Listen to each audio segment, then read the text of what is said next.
मेरा नाम सोनम है। मैं आज आपको एक ऐसी कहानी सुनाने जा रही हूँ जिसको सुनकर आपके रोंगटे खड़े हो जाएंगे। मैं अपने आप को दुनिया की सबसे खुशकिस्मत पत्नी समझती थी, लेकिन मुझे नहीं पता था कि ये मेरी ही गलतफहमी है। मैं एक मिडिल क्लास फैमिली में रहने वाली लड़की थी और एक लड़के से बहुत प्यार करती थी। वो लड़का भी मुझसे बहुत प्यार करता था। मेरी पढ़ाई पूरी होते ही उस लड़के ने मेरे घर पर रिश्ता भेज दिया और दोनों परिवार हमारी शादी के लिए राजी हो गए। कुछ दिनों बाद मेरी शादी हो गई। मेरे पति गवर्नमेंट जॉब करते थे। मेरे पति को सरकार की तरफ से एक घर मिला हुआ था। ये घर काफी अच्छा था। शादी के बाद मेरे पति का इरादा था कि वो अपनी पत्नी के साथ इस घर में रहेंगे। जब मेरी शादी हुई थी तो मैं अपने ससुराल में ही रहती थी। मैं अपने ससुराल वाले घर में 3 साल रही। 3 साल के बाद मेरे पति ने फैसला किया कि अब हम अपने घर में रहेंगे, जबकि मेरे पति की फैमिली बहुत अच्छी थी। उन्होंने भी हमसे कह दिया था कि तुम अपने घर में जाकर रह सकते हो। मेरे पास अभी तक कोई औलाद नहीं थी। मैं जब इस घर में आई तो ये घर बहुत बड़ा था और मुझे इस घर की साफ सफाई करने में बहुत परेशानी होती थी। मैंने अपने पति से नौकरानी के लिए कह रखा था। एक दिन मैंने अपने पति से कहा कि हमें इस घर में रहते हुए 1 महीना हो गया और मैं रोज आपसे कहते कहते थक गई हूँ कि मुझे एक नौकरानी की जरूरत है। मुझसे इस घर का काम नहीं होता, लेकिन आप मेरी बात सुनने के लिए तैयार ही नहीं हो। रोज मुझे कोई ना कोई बात कहकर टाल देते हो। इतने बड़े घर का काम मुझसे नहीं होता है और ऊपर से मैं पूरे घर में अकेली रहती हूँ। आप तो सुबह निकल जाते हो और रात को ही घर में घुसते हो। सारा दिन मैं घर में अकेली पड़ी रहती हूँ। और मैंने अपने पति को धमकी दी कि अगर तुमने नौकरानी का इंतजाम नहीं किया तो मैं यहाँ से चली जाऊंगी। मैंने कभी अपने मायके में इतना काम नहीं किया था, क्योंकि मेरी माँ ने कभी भी मुझसे घर के काम काज नहीं करवाए थे और ससुराल वाले घर में तो मेरी सास ही मेरे सारे काम किया करती थी। अब जब मैं इस घर में आई थी तो मैं घर के काम करती रहती थी। मुझे 1 मिनट को भी फुर्सत नहीं मिलती थी कि मैं आराम कर सकूं। मेरे पति का नाम रोहित था। रोहित मुझसे कहने लगे, सोनम, तुम्हें परेशान होने की जरूरत नहीं है। मैंने गांव से एक लड़की का इंतजाम करवा लिया है। 1 हफ्ते बाद वो लड़की आ जाएगी, लेकिन तुमसे तो सब्र ही नहीं हो रहा। फुल टाइम नौकरानी बहुत मुश्किल से मिलती है और जैसे ही वो लड़की यहाँ आ जाएगी तुम्हारी सारी परेशानी दूर हो जाएगी। तुम परेशान मत हो। रोहित मुझे रोज यही बात समझाकर टाल दिया करते थे। कुछ दिन बाद रोहित घर आए तो मैंने देखा कि उनके साथ एक 18 साल की लड़की थी। उस लड़की को देखकर मुझे बहुत ज्यादा गुस्सा आ रहा था, क्योंकि वो लड़की मेरे पति के पास ही खड़ी थी। मैं रोहित को गुस्से से देखने लगी। इतनी देर में कुछ कह पाती तभी रोहित समझ गए थे कि मैं उनको गुस्से से देख रही हूँ। रोहित ने मुझे उस लड़की से मिलवाया और कहने लगे कि ये मीना है और आज से ये हमारे घर के सारे काम काज किया करेगी और तुम्हें परेशान होने की कोई ज़रूरत नहीं है। इसे घर के सारे काम समझा देना। बेसमेंट में जो कमरा है वो इसको दे दिया जाए ताकि अपना सामान वहाँ रख लेगी और वहीं पर रह लेगी। अब ये तुम्हारे साथ पूरा दिन घर में रहा करेगी। अब तुम्हें भी कोई परेशानी नहीं होगी। ये सारे काम आसानी से निपटा देगी। तुम इसको इसके कमरे में ले जाओ और इसका सामान वहाँ पर रखवा दो। आखिर हम दोनों हस्बैंड वाइफ को भी तो प्राइवेसी चाहिए ना। रोहित मुस्कुराते हुए मेरी तरफ देखकर ये बातें कहने लगे। रोहित की बात सुनकर मैं अपने आप को बहुत खुशनसीब पत्नी समझ रही थी। आखिर मेरे पति मेरा बहुत ख्याल रखते थे और मुझसे बहुत मजाक भी करते थे। मैंने रोहित से कहा, ठीक है, मैं मीना को सारा घर दिखा देती हूँ और काम भी समझा देती हूँ। मैंने मीना से कहा कि चलो मीना, मैं तुम्हें तुम्हारे कमरे में ले चलती हूँ। मीना ने मुझसे कहा कि जी मालकिन, और मैं मीना को उसका कमरा दिखाने ले गई और मैं मीना से कहने लगी, मीना तुम इस कमरे में अपना सामान रख दो और उसके बाद हम दोनों के लिए एक अच्छी सी चाय बना कर लेकर आ जाओ। उसके बाद मैं अपने काम में लग गई। तो मैंने रोहित से कहा, रोहित मैं आज बहुत खुश हूँ और अपने आप को बहुत हल्का फील कर रही हूँ। अगर मीना घर में नहीं आती तो मैं तो इस घर के काम करते करते ही इस दुनिया से चल बसती। मेरी ये बात सुनते ही रोहित हंसने लगे और कहने लगे, अच्छी बात है ना, तुम्हारे इस दुनिया से जाते ही मुझे दूसरी शादी करने का मौका मिल जाएगा। वैसे भी तुम्हारे जीते जीते ये सब कुछ नामुमकिन है। दूसरी शादी के बारे में सोचकर ही मेरा दिल तो नाचने लगता है। रोहित की बातें सुनकर मुझे उन पर बहुत ज्यादा गुस्सा आने लगा। मेरे गुस्से भरी निगाहें देखते ही रोहित खामोश हो गए। मैंने रोहित से कहा, मर्द होते ही बेवफा हैं। उनकी पत्नी उनके लिए कुछ भी कर ले, लेकिन उनके दिल में तो हमेशा दूसरी शादी करने की चाहत जागती रहती है। मर्दों को इज्जत रास नहीं होती। मैंने रोहित को अच्छी खासी बातें सुना दी थी, क्योंकि ये पहली बार नहीं था। रोहित ऐसे ही मुझसे छेड़छाड़ करके मजाक करते रहते थे। रोहित को आदत थी मुझे छेड़ने की और मुझे चिढ़ाने की। उनको बहुत अच्छा लगता था जब मैं उनकी ऐसी बेतुकी बातों पर गुस्सा किया करती थी। रोहित ने मुझसे कहा कि तुम तो बेवजह ही गुस्सा करती हो। तुम जानती हो कि इस घर में तुम्हारे अलावा मेरे पास कोई नहीं है जिससे मैं मजाक कर सकूं, और शायद तुम ये नहीं जानती कि मैं तुमसे कितनी मोहब्बत करता हूँ। तुम्हारे अलावा किसी की तरफ नजर उठाकर भी नहीं देख सकता, फिर भी तुम इस तरह की बातें कर रही हो। मर्द बेवफा नहीं होते, बल्कि औरतें उन पर शक करके उनको बेवफा बना देती हैं, और असल में तो उसकी दूसरी शादी के पीछे भी पहली पत्नी का ही हाथ होता है। रोहित की बातें सुनकर मैं रोहित को घूरने लगी। तभी रोहित हंसने लगे और कहने लगे, अच्छा पागल, तुम मुझसे बहस मत किया करो और गुस्सा मत किया करो। गुस्से में तुम और भी ज्यादा खतरनाक लगती हो। उनकी यह बात सुनते ही मेरी भी हंसी निकल गई थी और हम दोनों एक दूसरे के साथ बहुत खुश थे। मेरे पति रोहित मुझसे कहने लगे, आज क्या हम बातों से ही पेट भरेंगे? अरे मुझे बहुत तेज भूख लग रही है, कुछ खाने का इंतजाम तो करो। मैंने कहा, वो रोहित, मैंने तो आज खाना बनाया ही नहीं। भूख से मेरा बुरा हाल हो रहा है और तुम्हें झगड़ने के अलावा कोई दूसरा काम ही नहीं है। आज क्या सिर्फ बातों से ही मेरा पेट भरवा दोगी?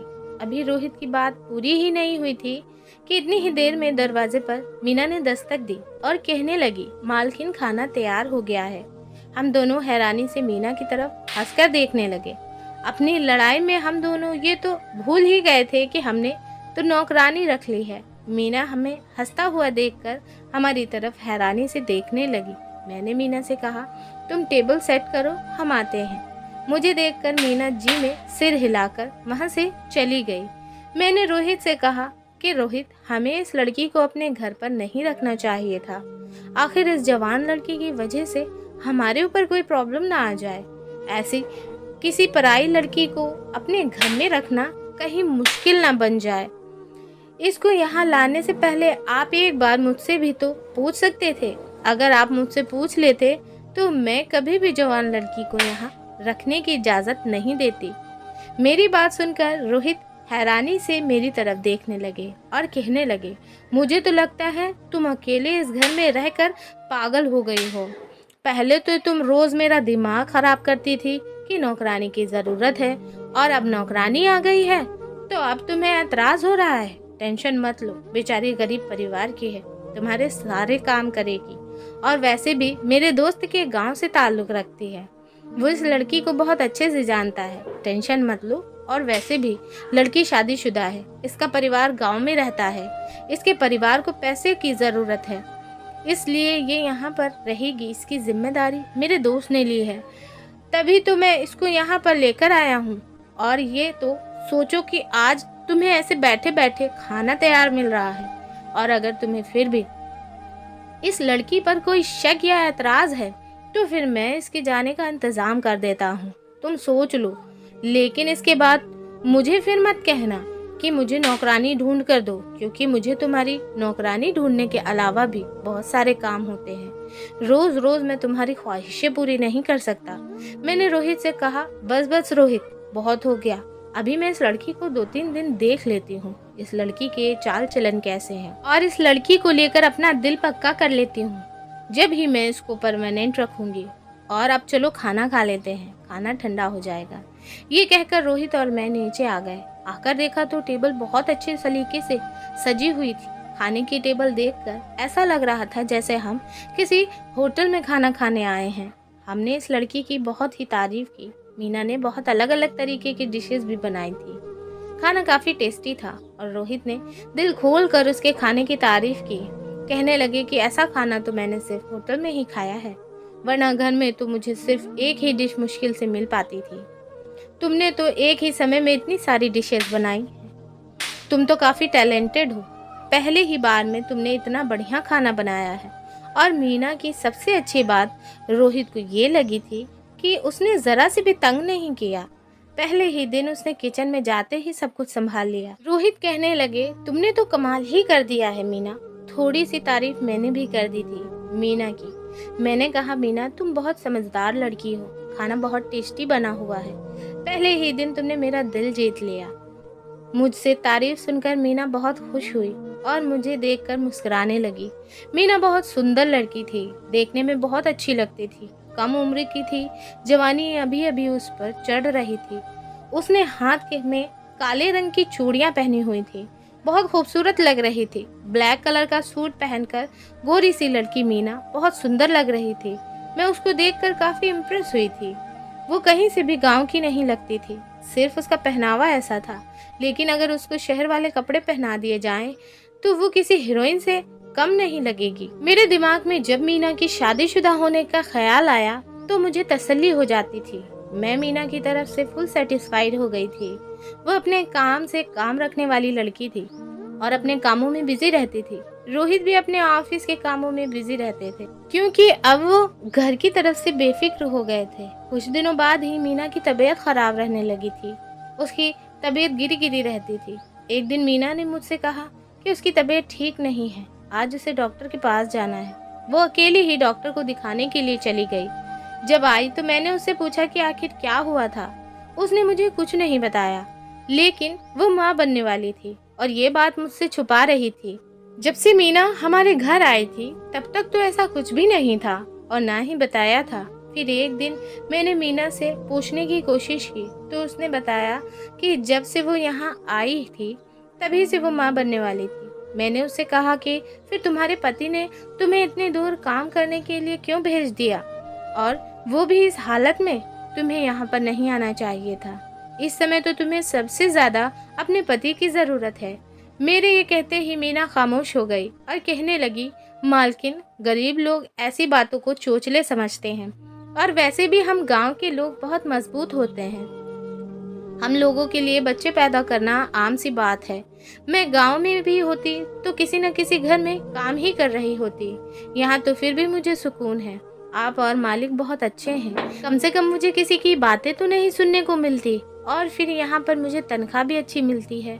मैं अपनी डिलीवरी के लिए पैसे जमा कर लूँगी और अपनी डिलीवरी इसी शहर में करवाऊँगी, और बच्चा पैदा करने के लिए गांव के अस्पताल नहीं जाऊँगी।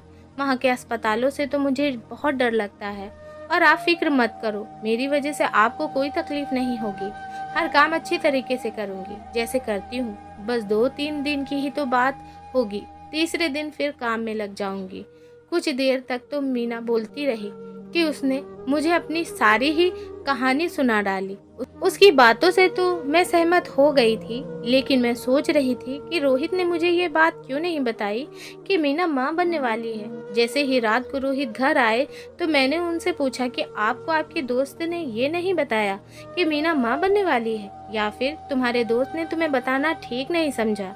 वैसे मुझे भरोसा है तुम्हें इस बारे में नहीं पता होगा, क्योंकि अगर तुम्हें पता होता तो तुम मुझे जरूर बताते, और अगर तुम्हें पता है तो तुमने मुझे क्यों नहीं बताया। क्या तुम मुझसे बातें छुपाने लगे हो? रोहित मेरी तरफ हैरानी से देखने लगे और कहने लगे, क्या मीना माँ बनने वाली है? आखिर ये बात मुझे कैसे पता होगी? मैं तो आज तुम्हारे मुंह से ये बात सुन रहा हूँ और मैं तुमसे कोई बात नहीं छुपाता, लेकिन तुम मुझ पर बेवजह शक जरूर करने लगी हो। मुझे तो समझ नहीं आता कि तुम मीना को लेकर हमेशा मुझसे सवाल जवाब क्यों करती रहती हो। अगर उसके बारे में जानने का इतना ही शौक है तो उसी से क्यों नहीं पूछ लेती हो?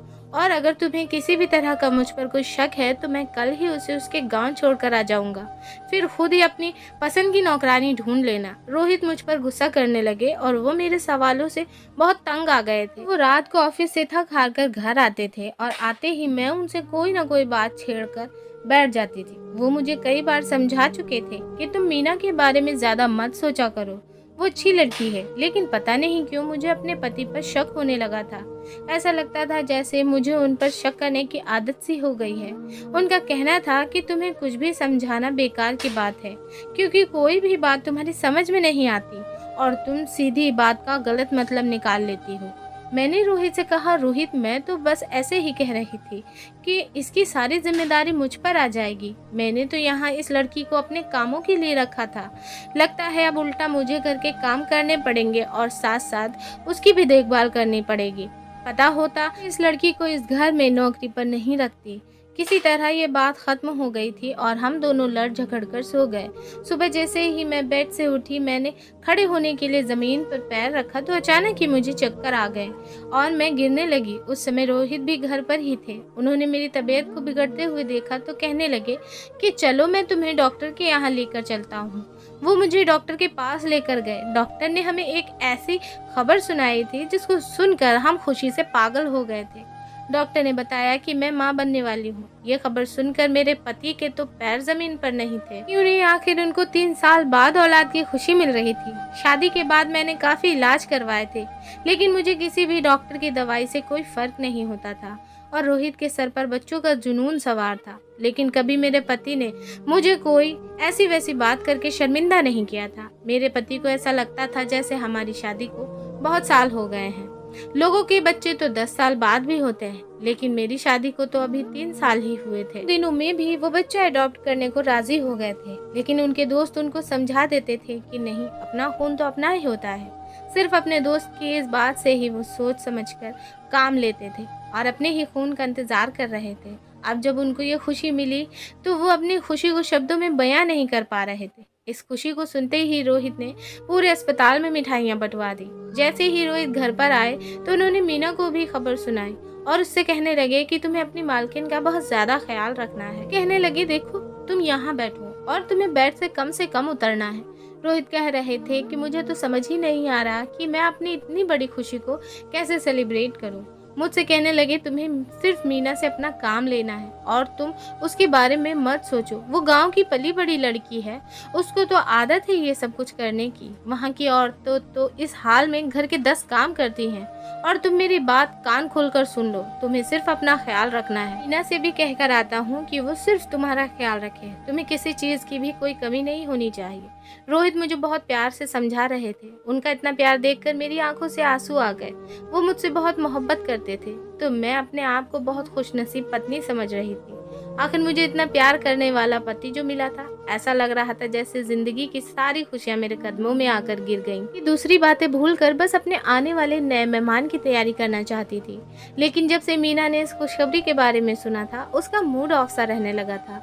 वो कहीं खोई हुई रहती थी। फिर मैं ये सोचकर अपना ध्यान भटका लिया करती थी कि शायद वो मेरे पति को मेरा ख्याल रखता हुआ देखकर सोचती होगी कि काश मेरा भी पति ख्याल रखने के लिए मेरे साथ होता, क्योंकि मेरे पति मेरा बहुत ख्याल रखते थे। जबरदस्ती मुझे अपने हाथों से खाना खिलाते थे और मेरी हर छोटी से छोटी जरूरत का ख्याल रखते थे। जबकि मीना को तो कोई पूछने वाला भी नहीं था। मीना की डिलीवरी का टाइम करीब आने लगा था, जबकि मेरी डिलीवरी में अभी काफी समय बाकी था। रोहित मेरी गोद भराई की रस्म करना चाहते थे, इसलिए उन्होंने मेरे ससुराल वालों को और मेरे मायके वालों को घर पर इनवाइट कर दिया था। वो सब कुछ देखकर मीना बहुत बुझी बुझी से रहती थी, बस चुपचाप अपने कामों में बिजी रहती थी। और मुझे अपने बच्चे की इतनी खुशी थी कि मैंने मीना की तरफ ध्यान देना ही कम कर दिया था। जिस दिन मेरी गोद भराई की रस्म थी, उस दिन पूरे परिवार ने इकट्ठे होकर मुझे बधाइयाँ दी। सभी लोग बहुत खुश थे। सबने खाना खाया और खाना खाने के बाद सब एक साथ बातें करने लगे। मेरे ससुराल वालों का कहना था कि मेरा यहाँ पर अब अकेले रहना ठीक नहीं है, लेकिन रोहित ने उनसे कहा कि नहीं, वो मुझे अपने साथ ही इसी घर में रखना चाहते हैं। उनकी जिद के सामने सारे घर वाले खामोश हो गए। सब लोग जानते थे कि रोहित बहुत जिद्दी है, इसलिए उन्होंने रोहित को ज्यादा समझाना ठीक नहीं समझा। सब लोग आपस में बैठे हुए बातें ही कर रहे थे कि इतनी ही देर में ऐसा कुछ हुआ जिसको देखकर सबके रोंगटे खड़े हो गए और खुशी का माहौल कब गम में बदल गया पता ही नहीं चला। अचानक बैठे बिठाए कुछ ऐसा हो जाएगा कि सारी खुशियां दुख का रूप ले लेंगी। मीना सबके लिए चाय बनाकर सीढ़ियों से नीचे उतर रही थी कि अचानक ही सीढ़ियों से उसका पैर फिसल गया और वो सीढ़ियों के नीचे गिरकर बेहोश हो गई। उसके सर से काफी खून भी बह रहा था। तभी रोहित उसे अस्पताल लेकर गए और रोहित ने किसी को भी अपने साथ जाने नहीं दिया। उनका कहना था कि इस तरह से मामला काफ़ी बिगड़ सकता है, इसलिए किसी का जाना ठीक नहीं होगा। रोहित को गए बहुत देर हो गई थी और मेहमानों को भी अपने घर वापस जाना था।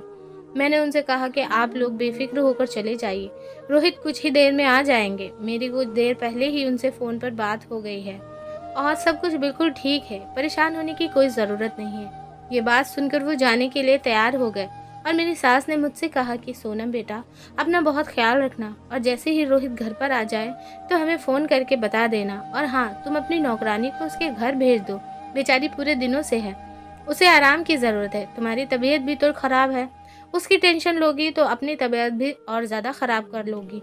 उसके पति को बुलवाओ और उसे वापस भेज दो और कहना कि डिलीवरी के बाद उसे खुद आकर यहाँ पर छोड़ कर जाए।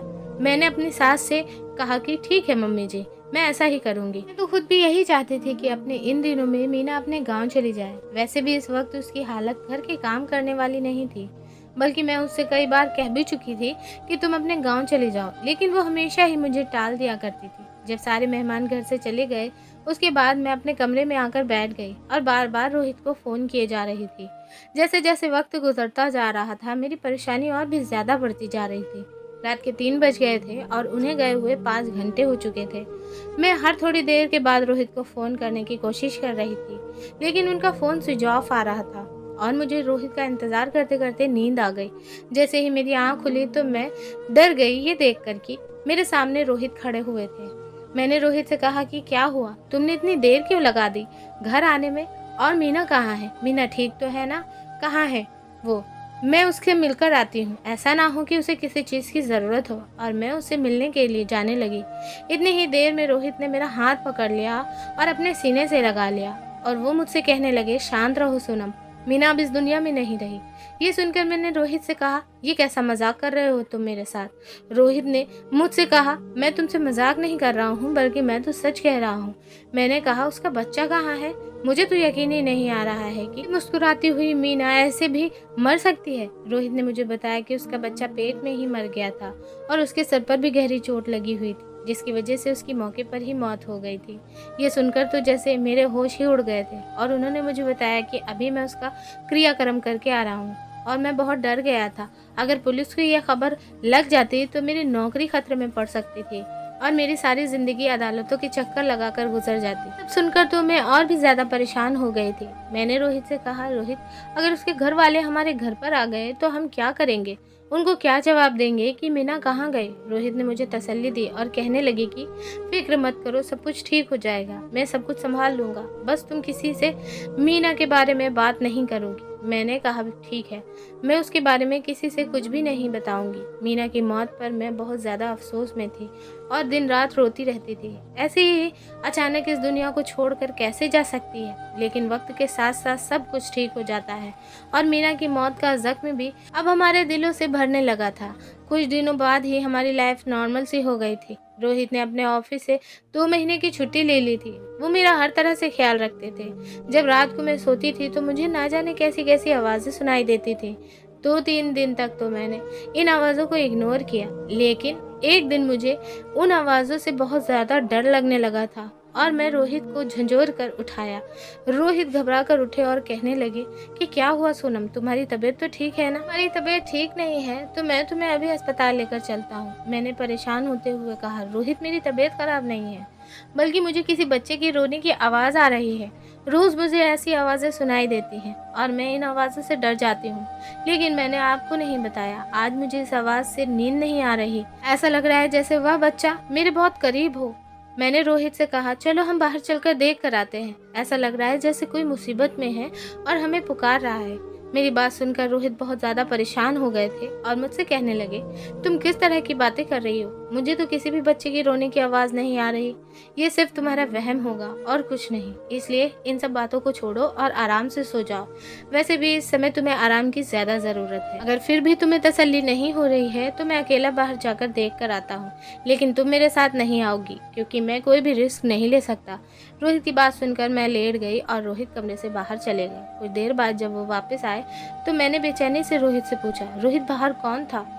तो उन्होंने मुझे जवाब दिया, मैंने तुमसे कहा था ना कि बाहर कोई नहीं है, ये सब तुम्हारा वहम है, शायद तुमने कोई सपना देखा होगा, इसलिए अब तुम कोई बहस मत करना और सो जाओ, अब इस बारे में हम कल सुबह बात करेंगे। ये कहकर रोहित लेट गए और अपनी आंखों पर बाजू रखकर सो गए। लेकिन मैं सोच रही थी, ऐसी आवाज मुझे पहली बार नहीं आई थी, बल्कि 3 दिन से लगातार मुझे ये आवाज आ रही थी और कई दिनों तक मुझे वो आवाजें सुनाई देती रहीं। मैंने हर बार रोहित को बताने की कोशिश की कि कोई बच्चा रोता है, लेकिन हर बार उन्होंने मेरा वहम कहकर मुझे टाल दिया और मैं भी सोच लेती थी कि हो सकता है कि ये मेरा वहम ही होगा, क्योंकि अगर वाकई में कोई बच्चे की रोने की आवाज़ होती तो ज़रूर रोहित को भी सुनाई देती और ये सोचकर मैं भी तसल्ली से सो जाया करती थी। जब कई दिन ऐसे ही गुजर गए तो मुझे ऐसा लगने लगा कि रोहित मुझसे ज़रूर कुछ छुपा रहे हैं। मुझे रोज़ रात की शांति में बच्चों के रोने की आवाज़ आती थी। ये मेरा वहम नहीं था, बल्कि इसके पीछे कोई बड़ा राज ज़रूर छुपा हुआ था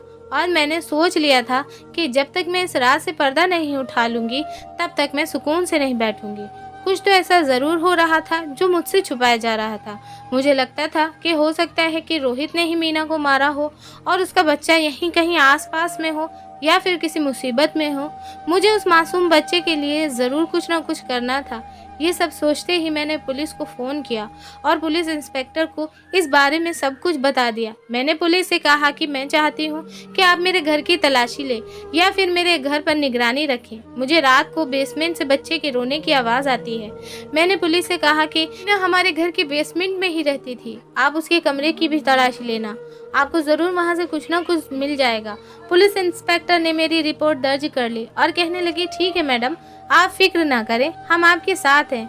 आपके पति को इस बारे में कुछ नहीं पता चलेगा और रात को हम आपके घर की तलाशी लेने ज़रूर आएंगे। 2 दिन तक तो पुलिस ने मेरे घर के बाहर और आस पड़ोस के घरों की छानबीन की। पुलिस वालों का कहना था कि मैडम आप हमें गुमराह कर रही हैं, हमें तो ऐसी कोई भी आवाज़ नहीं आती। मैंने कहा कि सर ऐसा भी हो सकता है कि शायद हमारे घर के बेसमेंट में ही मीना का बच्चा हो, क्योंकि जब से मीना गई है वो रूम तो लॉक रहता है और उसकी चाबी मेरे पति के पास होती है। अगर मैं अपने पति से ज़्यादा सवाल जवाब करूंगी तो वो मुझे गलत समझेंगे, इसलिए ये केस आप अपने हिसाब से हैंडल कर लीजिए। फिर रात को जब पुलिस हमारे घर आई और उन्होंने रोहित से कहा कि हमें आपके घर की तलाशी लेनी है, तो उनसे कहने लगे, क्या आपको क्यों हमारे घर की तलाशी लेनी है आखिर? पुलिस वालों ने कहा कि हमने आपके आसपास के घरों की भी तलाशी ली है, अब यहाँ पर सिर्फ आपका ही घर बचा है, अब हम आपके घर की तलाशी लेना चाहते हैं। सबसे पहले पुलिस ने बेसमेंट में जाने को कहा। जब पुलिस बेसमेंट में गई तो उन्होंने देखा कि रूम में ताला लगा हुआ था। उन्होंने रोहित से कहा, रोहित जी हमें इस कमरे की चाबी चाहिए, हम इस कमरे को खोलकर देखना चाहते हैं। इंस्पेक्टर के चाबी मांगने पर रोहित के चेहरे का रंग उड़ गया था और वो परेशान लग रहे थे। उन्होंने कहा कि इंस्पेक्टर साहब आखिर क्या बात है, कुछ तो बताइए, मैं आपको ऐसे मेरे घर की तलाशी लेने नहीं दे सकता, आप मुझे जानते नहीं हैं मैं कौन हूँ। पुलिस इंस्पेक्टर ने कहा, आप कोई भी हो, हमें इससे कोई मतलब नहीं है, अगर आप हमें चाबी नहीं देंगे तो हम इस दरवाजे को तोड़ भी सकते हैं, आप हमें धमकी में लेने की कोशिश मत कीजिए, हम तो बस यही जानना चाहते हैं कि आखिर इस घर में कौन सी खिचड़ी पक रही है।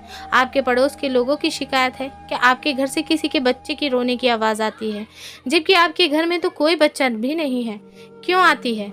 रोहित कहने लगे, आप कैसी बातें कर रहे हैं? बच्चे की रोने की आवाज़ तो किसी के घर से भी आ सकती है, पड़ोस में बहुत सारे लोग हैं जिनके घर में छोटे छोटे बच्चे हैं, लेकिन आपको हमारे घर पर ही क्यों शक है? हमारे घर पे तो कोई बच्चा भी नहीं है। इंस्पेक्टर ने कहा, जी इसीलिए तो हम आपके घर की तलाशी करना चाहते हैं, आखिर आपने इस कमरे में ताला क्यों लगाया हुआ है? आप इस ताले को जल्दी से खोलिए वरना हम दरवाज़ा तोड़ देंगे। रोहित ने दरवाज़ा नहीं खोला तो पुलिस वालों ने ही दरवाजे को तोड़ दिया। ताला खोलते ही सब लोग कमरे में चले गए। ये देखते ही सबके सब हैरान रह गए कि एक छोटे से बच्चे के साथ उस कमरे में मीना भी मौजूद थी, यानी कि जिसे हम मरा हुआ समझ रहे थे वो हमारी आंखों के सामने जिंदा थी। मतलब जिस बच्चे के रोने की आवाज़ मुझे सुनाई दे रही थी ये मेरा वहम नहीं था। मैंने आगे बढ़कर देखा तो मीना की गोद में एक बहुत ही प्यारी सी बच्ची थी जो देखने में बिल्कुल ही रोहित की तरह लग रही थी। पुलिस को देखकर मीना बहुत डर गई थी और कहने लगी कि मैंने कुछ नहीं किया, सब कुछ मालिक की वजह से हुआ है, मैं तो बस उनके हुक्म की गुलाम थी, इसलिए जो कुछ भी वो मुझसे कहते थे मैं वही सब कुछ किया करती थी। पुलिस वालों ने उससे कोई सवाल नहीं किया था। लेकिन फिर भी वो जवाब दिए जा रही थी। मीना कहने लगी, मैं आप सब लोगों से हाथ जोड़कर माफ़ी मांगती हूँ। मुझे माफ़ कर दीजिए भगवान के लिए। मुझे और मेरी बेटी को जाने दीजिए। इसमें मेरा कोई कसूर नहीं है।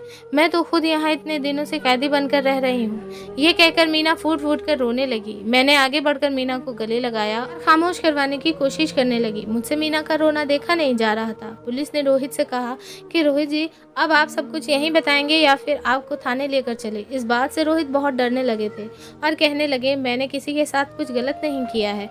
मैं क्या करता, मेरे हालात ऐसे हो गए थे कि मुझे ये सब कुछ करना पड़ा। और आप मीना से पूछ सकते हैं, मैंने उससे कोई ज़बरदस्ती शादी नहीं की और ना ही मैंने उसके साथ कोई ज़बरदस्ती की थी। ये खुद अपनी मर्ज़ी से यहाँ आई है। हाँ, ये बात सच है कि वो मेरी पत्नी है और इसकी गोद में जो बच्चा है वो भी मेरा ही है। रोहित की बात सुनकर मीना ने शर्म से आंखें नीचे झुका ली और मैं हैरान होकर दोनों के चेहरे देख रही थी। मुझे अपने आप पर बहुत अफसोस हो रहा था कि मैं इतने दिनों से इन दोनों के हाथों बेवकूफ़ बन रही थी। रोहित ने बताया कि उन्हें बच्चों की बहुत ख्वाहिश थी। सोनम और मेरी शादी को 3 साल हो गए थे। सोनम से अभी तक मेरा कोई बच्चा नहीं था। मैंने सोनम को बहुत सारे डॉक्टरों को भी दिखाया था। डॉक्टर सिर्फ मुझे तसल्ली देते हुए कहते थे कि हो जाएगा, आपकी शादी को इतना समय नहीं हुआ, आप परेशान मत हो। मैंने सोनम से कई बार कहा था कि हम किसी बच्चे को गोद ले लेते हैं, लेकिन सोनम ने मुझे कभी बच्चे को गोद लेने नहीं दिया।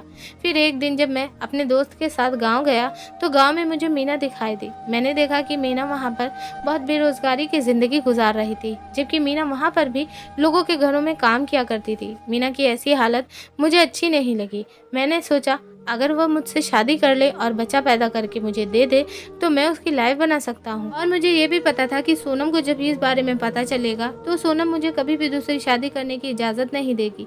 इसलिए मैंने छुप कर मीना से शादी कर ली और उसे पैसों का लालच दिया। इसलिए मैं शादी करके मीना को नौकरानी बनाकर अपने घर ले आया और इसी तरह वह हमारे घर में रहने लगी और घर के सारे काम काज संभालने लगी। इसी दौरान मैं भी उससे रात के अंधेरे में मिलने जाता था। कुछ दिनों बाद पता चला कि मीना प्रेग्नेंट है। मीना से शादी करना मेरे लिए जल्दबाजी साबित हुई। मीना के प्रेग्नेंट होने के कुछ महीनों बाद ही मुझे सोनम ने भी खुशखबरी सुना दी कि सोनम भी प्रेग्नेंट है। सोनम के माँ बनने की खबर सुनते ही मुझे ऐसा लग रहा था जैसे मैंने मीना के से शादी करके बहुत जल्दबाजी कर दी है। मुझे नहीं पता था कि मीना से शादी करने के बाद सोनम भी माँ बन जाएगी। और जब मीना को सोनम के माँ बनने की खबर मिली तो वो मुझे धमकियाँ दिया करती थी कि इस बच्चे के बारे में सोनम को बता देगी, क्योंकि उसे भी यही उम्मीद थी कि सोनम इतनी जल्दी माँ नहीं बन सकती। मैं अपनी इस जल्दबाजी से बहुत पछता रहा था, लेकिन मैं सोनम से बहुत मोहब्बत करता था। मैं सोनम को कभी भी छोड़ना नहीं चाहता था और मेरी नीयत में नहीं था कि मैं सोनम को धोखा दूं और मैं सोनम को नाराज करके पूरे खानदान को नाराज नहीं करना चाहता था। इसलिए मैंने सोचा कि मीना को गायब करवा दिया जाए। और उस दिन जब सीढ़ियों से गिरकर मीना बेहोश हो गई तो मैंने सोचा कि इससे अच्छा मौका और कोई नहीं होगा।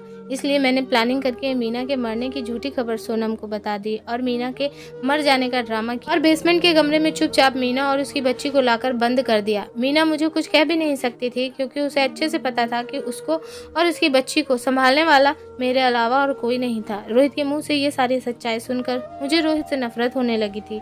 पुलिस ने धोखाधड़ी के केस में रोहित को गिरफ्तार करना चाहा, लेकिन मैंने और मीना ने इस केस को वापस ले लिया। पुलिस को वापस खाली हाथ जाना पड़ा। पुलिस के जाने के बाद मीना मेरे आगे हाथ जोड़कर खड़ी हो गई और कहने लगी, मालकिन मुझे माफ़ कर दीजिए, मैंने आपके साथ बहुत बुरा किया है। लेकिन मैं भी क्या करती, मैं मजबूर थी और अपनी गरीबी भरी ज़िंदगी से तंग आ गई थी। इसलिए मालिक की बातों में आकर उनके साथ चली आई। मेरे परिवार में खाने के लाले पड़े हुए थे। मुझे पैसों की बहुत ज़रूरत थी और मालिक को भी अपने बच्चे की ज़रूरत थी। इसलिए मैंने अपनी गरीब भरी ज़िंदगी से छुटकारा पाने के लिए मालिक से शादी कर ली। आप फिक्र मत कीजिए, आप पति पत्नी एक दूसरे के साथ खुश रहिए। मैं आप दोनों की ज़िंदगी से जा रही हूँ, क्योंकि मुझ में हिम्मत नहीं है मैं यहाँ रहकर आपका सामना करूँ। मीना अपनी बच्ची को लेकर जाने लगी। मैंने रोहित की तरफ देखा तो रोहित के चेहरे के एक्सप्रेशन से ऐसे ही लग रहा था कि वो चाहते हैं कि मीना हमारे घर से चली जाए। तभी मैंने मीना का हाथ पकड़ा और कहने लगी, मीना तुम यहाँ से कहीं नहीं जाओगी, तुम यहीं मेरे साथ इस घर में रहोगी। तुम तो मासूम हो, जाएगा वो जिसने ये सब कुछ किया है। मेरी तरफ देखकर रोहित शर्मिंदा होने लगे। आखिर रोहित ने हम दोनों के साथ बहुत गलत किया था। रोहित मेरे सामने खड़े होकर हाथ जोड़कर मुझसे माफ़ी मांगने लगे। मैंने रोहित की कोई बात नहीं सुनी और मीना का हाथ पकड़कर उसे अपने कमरे में लेकर आ गई। मैंने फैसला कर लिया था कि जब तक रोहित अपनी बेटी को स्वीकार नहीं कर लेते तब तक मैं उन्हें माफ़ नहीं करूंगी, क्योंकि मैं रोहित की तरह मतलबी तो नहीं थी। तो इस समय मीना को घर से बाहर निकाल सकती थी, लेकिन मैं उस बेकसूर के साथ नाइंसाफ़ी नहीं कर सकती थी और उन दोनों माँ बेटी के सर से इज़्ज़त की छत नहीं छीनना चाहती थी। कुछ दिनों बाद ही रोहित ने अपनी बेटी को एक्सेप्ट कर लिया और मैं भी माँ बन गई थी। मैंने भी एक बेटी को जन्म दिया था। जिस दिन मेरी बेटी पैदा हुई थी उसी दिन अचानक ही रोहित को हार्ट अटैक आया था। उस दिन रोहित भी अस्पताल में ही भर्ती थे। अचानक ही रोहित की इतनी तबीयत बिगड़ गई थी कि रोहित इस दुनिया से चले गए। मेरे ऊपर तो जैसे मुसीबतों का पहाड़ टूट पड़ा था। अब मैं अपनी बच्ची के सहारे जीती हूँ। रोहित ने जो किया उसकी सज़ा उनको मिल चुकी थी। रोहित की मौत के बाद मीना अपनी बेटी को लेकर गाँव चली गई। दोस्तों, कैसी लगी आपको ये वीडियो? अपने सुझाव हमें कमेंट में ज़रूर लिख भेजिएगा। वीडियो को लाइक, चैनल को सब्सक्राइब और अपनी फैमिली और फ्रेंड्स में शेयर करना मत भूलिएगा। हम आपको मिलेंगे एक और ऐसी बेहतरीन वीडियो में। तब तक के लिए धन्यवाद। आपका दिन शुभ हो।